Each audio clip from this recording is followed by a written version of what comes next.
get scared now. They may take our lives, but they'll never take our freedom! Cinderella story out of nowhere. It's in the hole! That the only thing we have to fear is fear itself.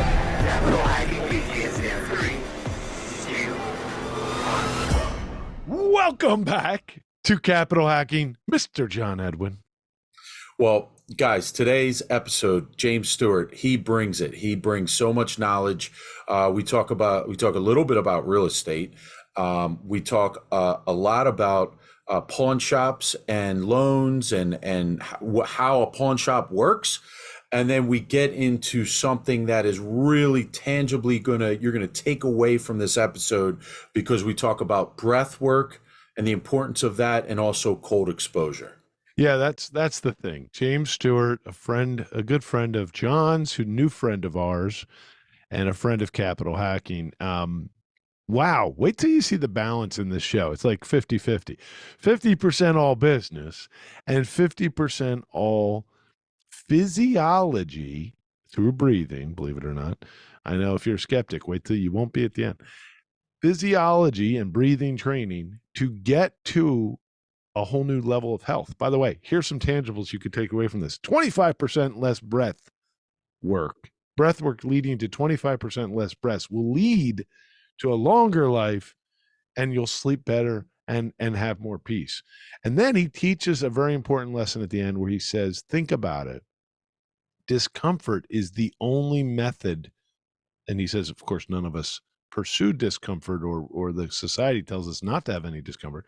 But he says, if you take discomfort and go through it, you can get to adaptation. And so many of us talk about changing our lives, changing our future, changing.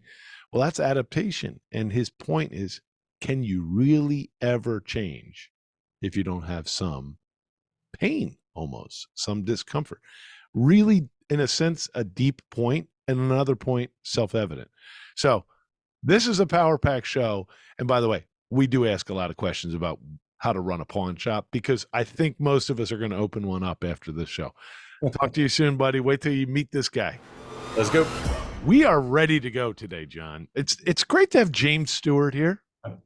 You know, it's actually an honor. James and I, we go back 15 years. We're business partners in some real estate, some rentals, and it's just been fun watching the evolution of James going from he was trading foreign currencies before, this Coinbase stuff was even a thing. This guy's trading foreign currencies. He's telling me all about the yen and the rupee and all these different things, and I had no idea what he was talking about. And then he owns pawn shops, and now he's a big Wim Hof guy. He was just in the bayou catching alligators. I mean, he is a real life Crocodile Dundee. So James, take it away, brother. Yeah, so thanks for having me, man. I appreciate being here. Born and raised in Australia, if you can't tell by the accent, and educated as a geologist, believe it or not. And as common for most Australians, usually after college or before college, you take a gap year. And my gap year was in 1996. I moved to Toronto and never went home, basically. So been abroad for most of my adult life, and lived in a couple of different places. Mainly had a pawn shop opportunity, and more fortuitously, it was a franchise pawn shop out of Australia, and that's how I got linked up in Canada, and then traveled to Hawaii, lived in Greece, back to Canada, and then a couple of places in the US, Philly, which is where I met you, John, and now live in the northern suburbs of Chicago, and have pawn shops in Virginia and North Carolina, and more recently, have found purpose and passion in teaching people how to breathe, how to become a conscious breather. So I'm happy to talk about anything and all of that, from catching gators to conscious breath work. But yeah, I love it. I know your business is called Breathe-Balance.life. But we got to backpedal a minute, because of all the things in the world that have always confused me, it's pawn shops, PAWN, pawn shops. You see them there. Here's a couple variables that you got to teach us. that are in relatively difficult parts of cities, right? Not necessarily the most affluent, might have crime on the street sometimes, might just be a rougher crowd. You're holding items that seem to have value. People, is crime a problem? That's one thing. Two, what do you do with the product and how do you earn a living? Because I mean, it just feels like challenging to eke out a living. But a guy like you that's done it multiple times shows me there's hope in this business. So I got to ask you, how does it work? So for us, I think one of the things that differentiated us was the non-traditional. So we're not big bars on windows, big wall of guns. We actually didn't deal in guns in most of our shops until recently. So I would identify, let's say, as a retail, family-orientated pawn shop. To give you an example, games and game systems are about 25% of our business. Okay. So we want mom bringing the kids in and they trade their games and those sorts of things. But really, let's say the traditional pawn shop where it's you push stuff across the counter and you get $20 and we hold your crap, and most of the traditional pawn model was to basically expand that loan book as quick and as often as possible. Most of our customers want to solve a short-term cash problem, right? So I need some cash, electric bill, and that sort of stuff. So because we have a relatively vibrant and retail business, both physically and now obviously in the last sort of 10 years online as well through eBay and Amazon and things like that, I have no problem whether I buy it from you or whether I do a loan on it. So, and then, for some people, the answer is really, well, give me whatever I'm going to get the most for. I don't really care. Where there are specifically people who are like, I don't want to get rid of this. So a pawn is essentially a collateralized loan, right? And depending on the state, there's different rules about how long you can hold it for. But generally speaking, it's you give it to me, you got 30 days to pick it up or make an interest payment.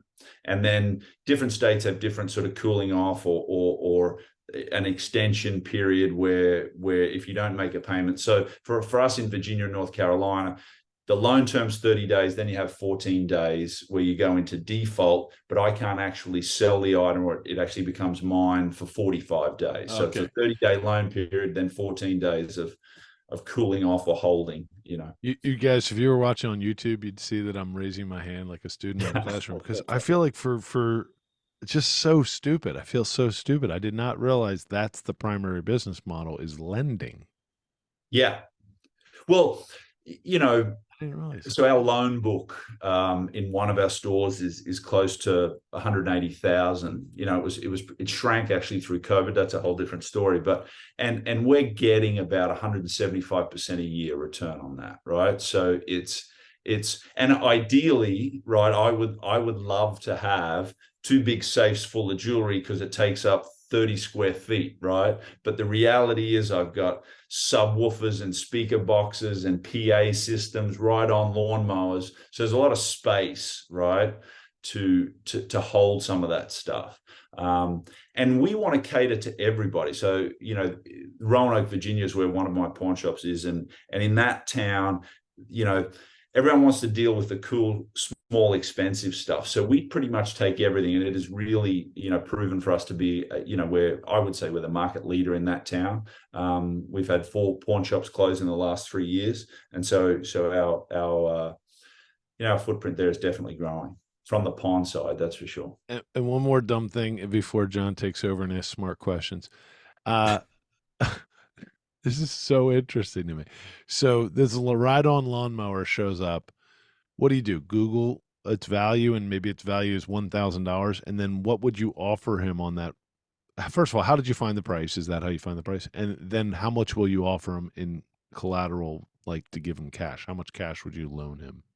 So this is kind of a challenge that I deal with most of my guys who work for me is I want to buy you, not your lawnmower, right? So my connection is, hey, Josh, what are you looking to do today? And the guy will, so you're playing tennis, right? Have the conversation. Hey, listen, man, I just need $200. I got to pay my car insurance. I can look at the lawnmower and sort of straight away, for the most part, you can say, listen, if it works okay, we're in good shape, that's no problem. Now, if the guy comes in and he wants $1,500 for it, that's where maybe we do a little bit of research. But the idea is, how can I have a conversation with you rather than it being really sort of internet transactional, if that makes sense. But the internet's definitely a great resource on how we sell it.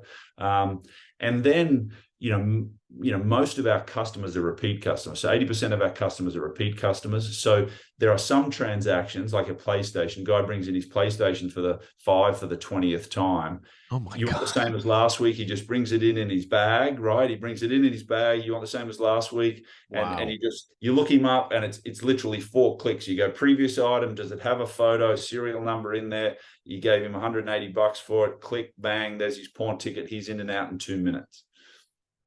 Oh man, listen, Josh, that wasn't an ignorant question, because it's a question I've asked James before. Because when you hear the word pawn, you think you went in and you sold something, but the word pawn is actually a loan. You can sell stuff in a pawn shop, but it's for the most part a loan when you pawn something.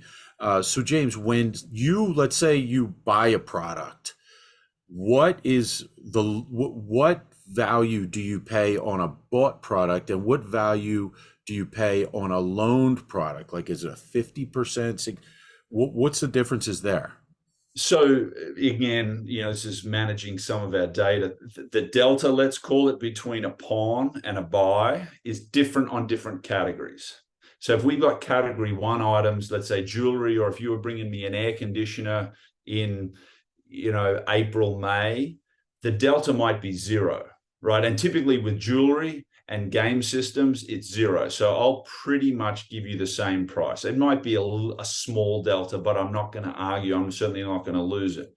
But if it's like tools, guns are another thing. No one wants to give up their guns. Guns and jewelry are the highest redeemed item, which means they're the highest where people come back and get their stuff, and that's over 85%.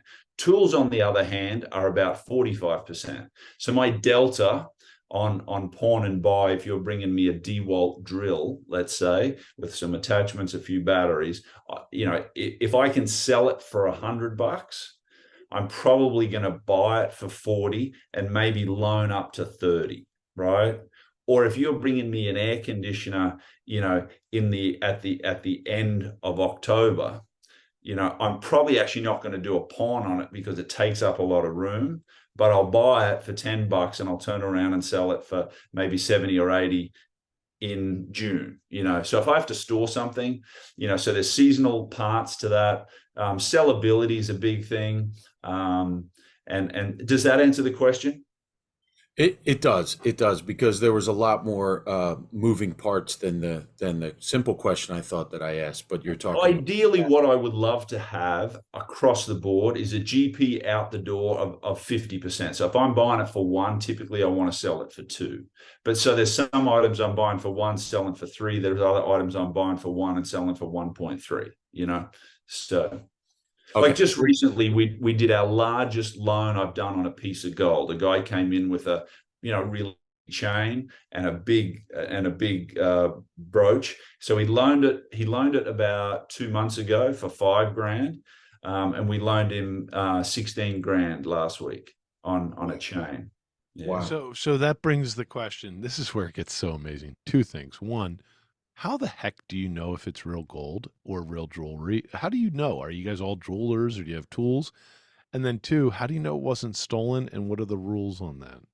Yeah, so great questions. The technology and spend a little bit of cash. So there's this XRF gun that looks a little bit like a big laser type thing you'd see on Star Trek 20 years ago. So it's this large thing, and it's actually designed for industrial metallurgy, right? So they do assay samples and things like. So it's XRF. It's about a $25,000 gun.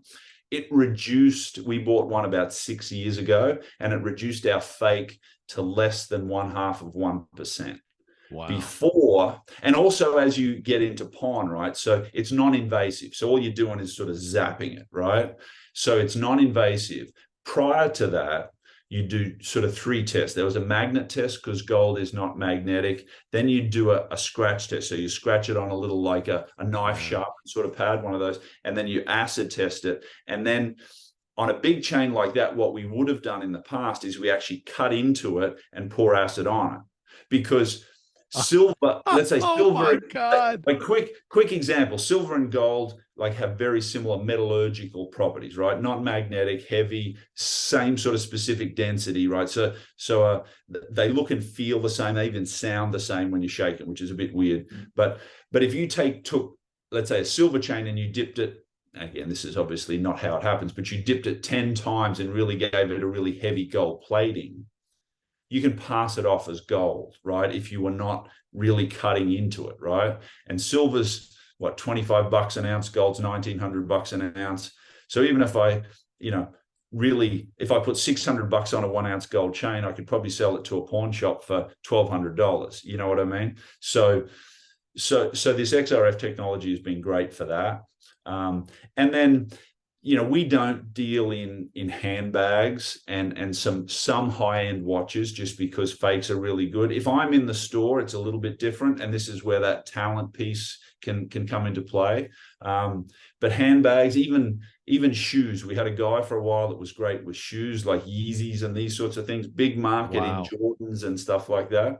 And as far as the theft piece, it's absolutely a part of the business. We are required by law to do a certain amount of things, which is basically you have to have photo identification, and we record all transactions, and firearms are a little bit of a separate deal. But we also videotape all of our stuff, and we report to a thing called Leads Online that all the police departments can record to. So they get a download of everything that we buy. So from a trend perspective, we see a lot less issue with, let's say, break and enter type theft anymore, because this criminals are silly. You don't want to jump through someone's window, steal something, bring it down and sell it to us, where I need your driver's license and some information, and then that, there's a police report and it gets matched up pretty quickly. Probably the thing that's prevalent, and we work with loss prevention, with Lowe's and Target and different places, is retail theft's a bit of a challenge, and it's always trying to manage that without becoming the police, So, but it's definitely part of the business and something we try to discourage. Now we're going to get into breathwork, because I know that's what you're an expert on, and you're going to teach our listeners a lot of things. But my last question on the pawn shop, what is one or two of the strangest things someone has tried to pawn? Strangest things. So probably one of the coolest things we got about 2 years ago, this lady came in with her competition gun from like the 1978 Olympics. It was a 22 pistol that was custom made by Beretta for her. So it had the serial number was actually her name. Wow. And she was showing us medals and that sort of stuff. So that was really, really cool. I've had some bizarre and different things, from let's say sex toys to not that there's a big market for used ones of those, but to really weird collectibles. We bought some cufflinks that were Fuzzy Zeller cufflinks. So his nephew came and sold us some Fuzzy Zeller cufflinks, because he lives his nephew used to live in Virginia. It's a good question. I haven't thought about that. Those are good examples. And the last, what I thought you were going to ask, John, was, do you ever get offered real estate? Do people use you to sell any kind of thing? Do they say, would you like to buy my car? So funnily enough, I have bought 2 properties, and more recently, I was not a real estate investor, certainly not active until about 10 years ago, more or less when I met John. And I bought 2 properties. People walk in and yep. Yeah, I would think so. Yeah, absolutely. John, I agree with you. Let's breathe, brother. Let's take a deep breath. Yeah. What got you into this, and what are the benefits, and what are you doing in the Wim Hof space? And what is so what got me into it really was, like a lot of things, answering some of those bigger questions. Why am I here? Why was some of the goals that I was ticking, right, or achieving, that fulfillment was pretty short-lived, right? And so I don't know, 10 or 11 years ago, my wife and I went to a Hay House event in New York City to see Wayne Dyer speak. And, Joe Dispenza was there. And so I actually got very intrigued. Was not a meditator at that point in time. And that traditional sort of meditation to me was sitting there and try and think of nothing, which is nearly impossible. And so I got really intrigued with Joe Dispenza because his work was very scientific based. So I went to a bunch of his 5 and 6 day meditation retreats, which involved a lot of breath work. And the science behind it, I got really curious about. And my wife said, you might be interested in this. And it was this guy on YouTube called Wim Hof. This, sounds really cool. It was an active style of breath work. And then she bought me for Christmas a trip to Poland to go and sort of work with him, never really having the idea that I'd ever want to instruct.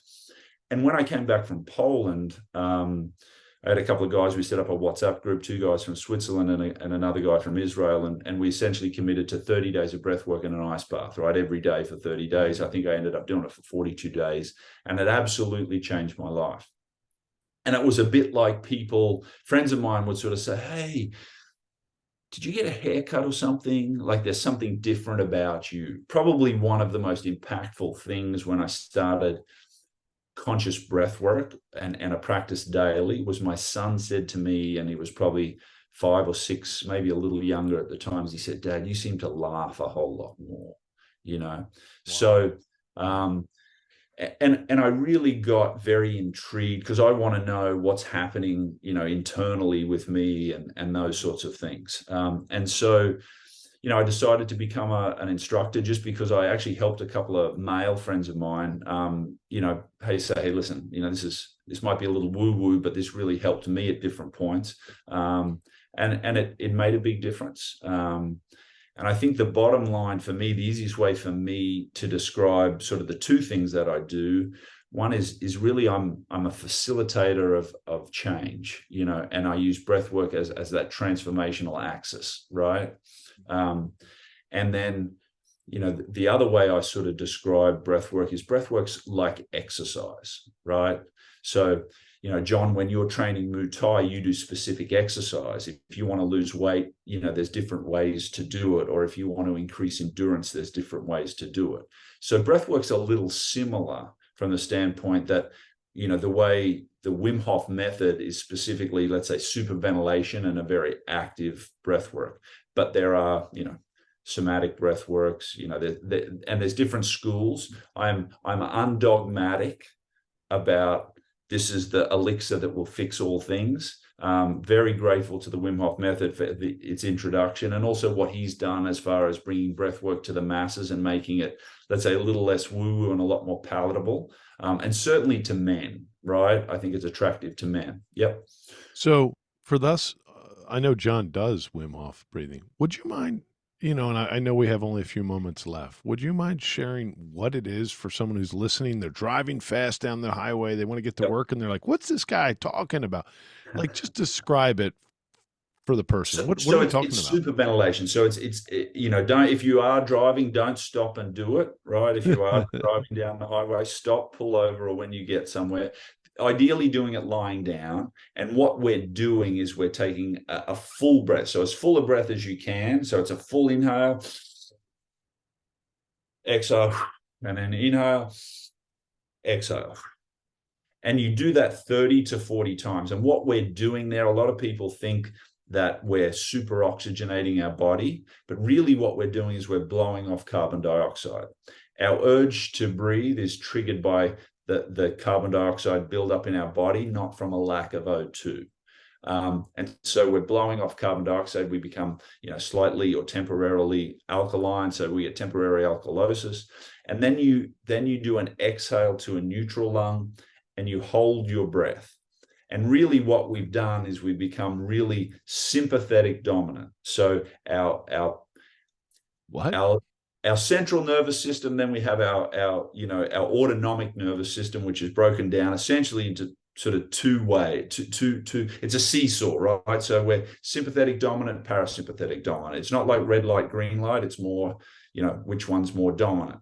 And so as we're doing this super ventilated breath work, we're getting very sympathetic dominant to the point they've measured adrenaline and neuroadrenaline. Someone doing this super ventilation, it's the same adrenaline levels as someone doing a bungee jump. Wow. And then we do this breath hold where you're holding at a neutral lung, and then you become pretty parasympathetic dominant, right? And as you do rounds. So that'd be one round. So 30 to 40 breaths, a breath hold somewhere between 30 to 3 minutes, and then you do a recovery breath, and then you go next round. And typically speaking, you will see your breath holds extend with each round. And so as you know, if you can imagine like your little rev thing in your car, right? So we go from where our idle was, and then we redline while we're actively breathing, and then we bring that down to below idle while we're holding our breath, rev it up again. And essentially that sort of breath work can reset our idle, right? The modern human condition have us very stressed, very activated. Our prefrontal cortex, which is a crowning achievement of our evolution compared to other primates. But it also keeps us thinking about, you know, instead of the saber-toothed tiger chasing me, it's the guy that cut me off in traffic, or the argument I had with someone, or my wife, or a coworker. And we play that over and over. Yeah, so I just want to give our listeners an example of a story between you and I, and when we were in Snowmass, Aspen with GoBundance, and we were above 10,000 feet sea level, and I was having what do you call it? Altitude sickness. Altitude sickness. Yeah, and it kind of feels like a hangover, and it took a couple of days to kick in. And James was my roommate, and so he had an ox pulse on him, that little thing you put on your finger to measure your blood oxygen. So I think I was around like 85, 86%, where when we walk around at sea level, we're 99%. And he said, "Oh, mate, let me teach you to do something." And I'd heard of Wim Hof. I saw him on Joe Rogan. I was intrigued, never really tried it before. Definitely don't do this when you're driving. And he said, "Okay, lay down." And he played a YouTube instructional breath work, and we did that. And I had the oxygen thing on my finger, and I saw myself by the end of 15 minutes, I was at 99% oxygen. Wow. Yeah.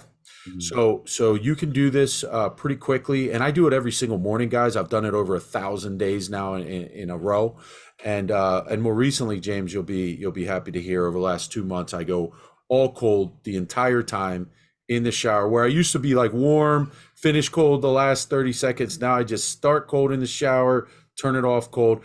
And we haven't talked about that yet. What are the benefits of freezing cold showers and getting through that? Yeah, so you know, I used to say 15 minutes and 30 seconds will change your life. 15 minutes of conscious breath work and 30 seconds of cold therapy every day will absolutely change your life. So the cold exposure piece is really interesting, and there's a lot more study around it now. So, but the primary effects are anti-inflammatory. We get it's another big stress response, right? So you jump into cold water, your body's like danger, danger, danger. This reptilian part of us that keeps us alive goes, crap, we're in cold water. So it shunts all the blood to our core, and it goes, you're going to die, get out, right? So we have this response. Yeah.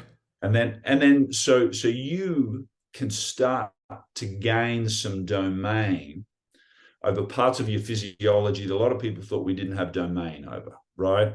Secondly, you get a huge rush of those catecholamines, so the adrenaline, neuroadrenaline, epinephrine, and all those sorts of things. And so it's a big spike in those levels. So when you get out, you have great focus and those sorts of things.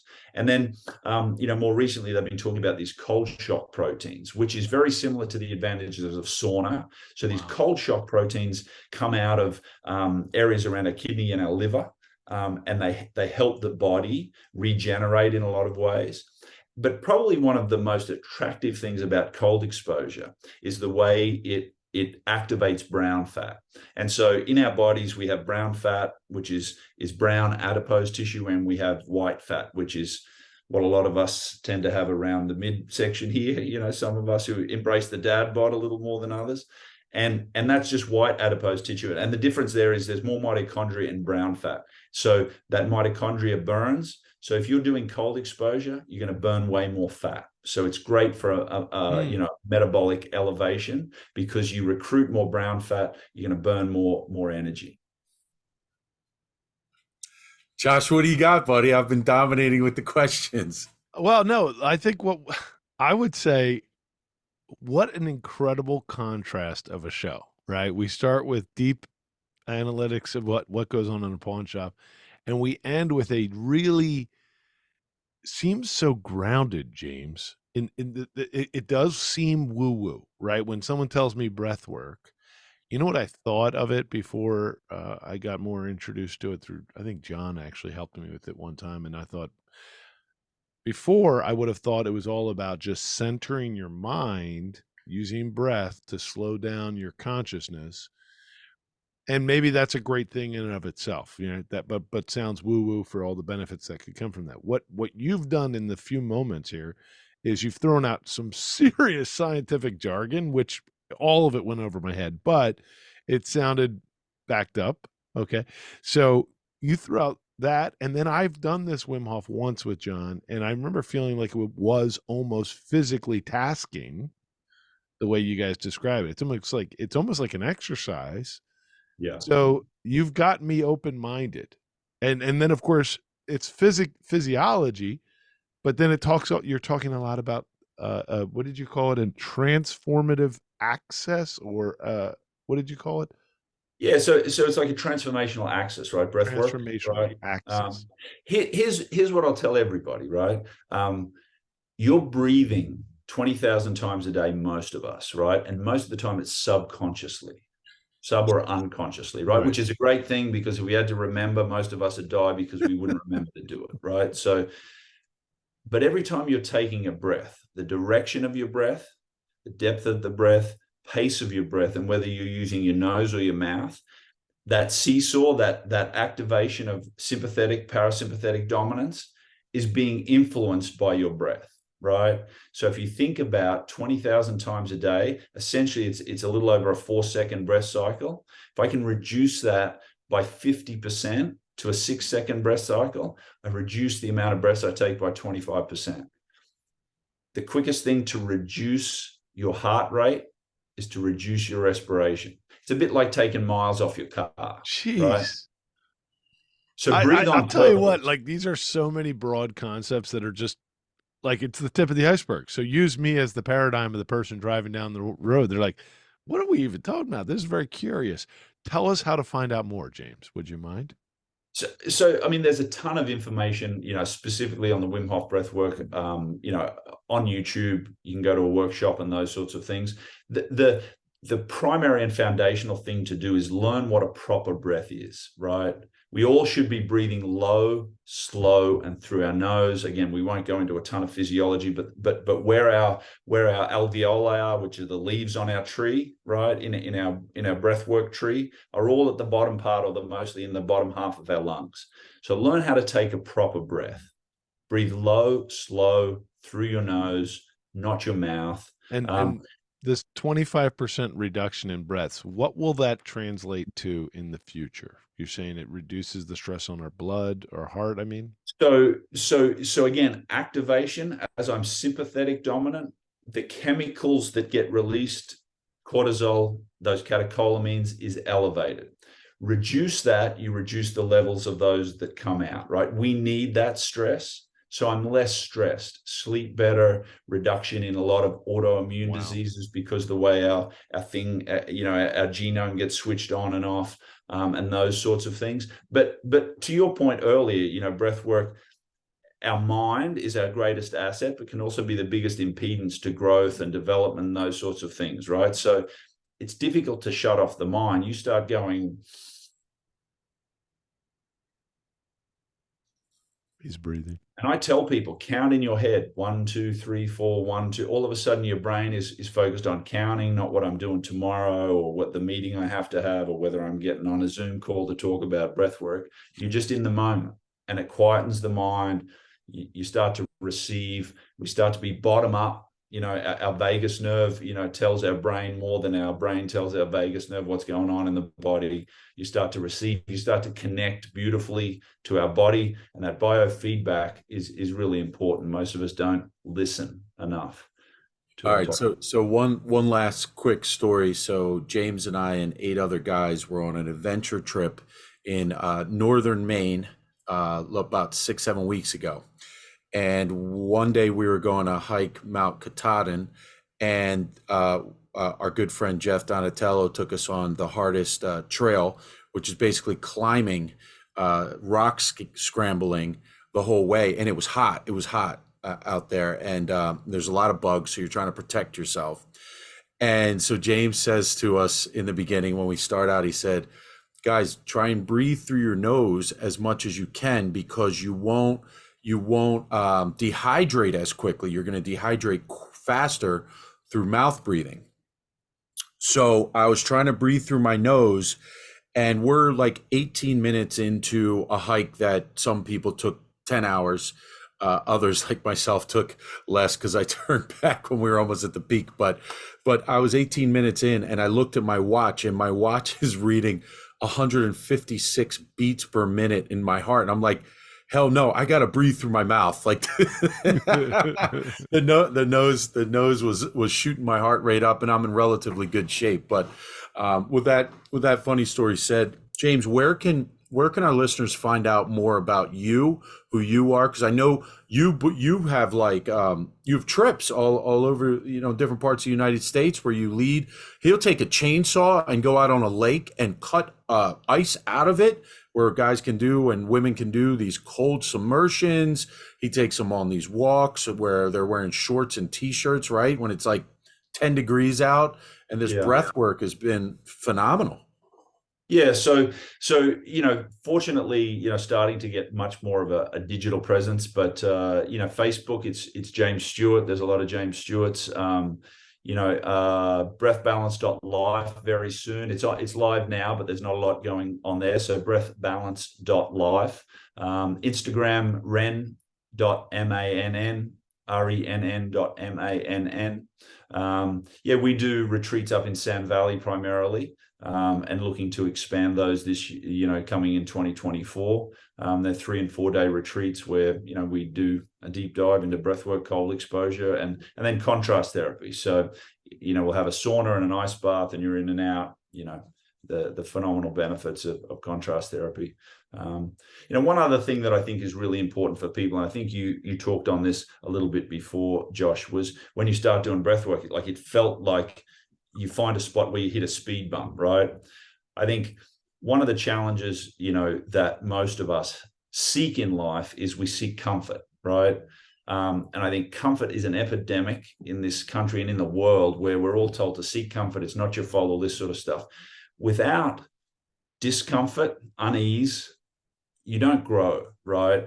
And the adaptive nature of both our body, our mind, and I would believe our spirit is so important, this adaptation, right? And so, when people get in cold water and you can see this adaptation response, or when you do anything difficult, right? And especially when you're choosing to do it, right?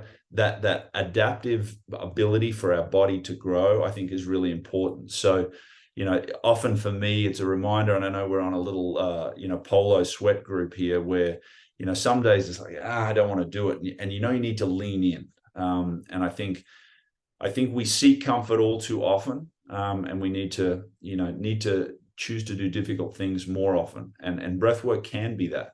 Cold exposure can be that. It doesn't have to be that, but we need to do more difficult things more often. That's awesome. Thank you so much, James. We're going to hit breathbalance.life right now. Thank you so much. Cheers.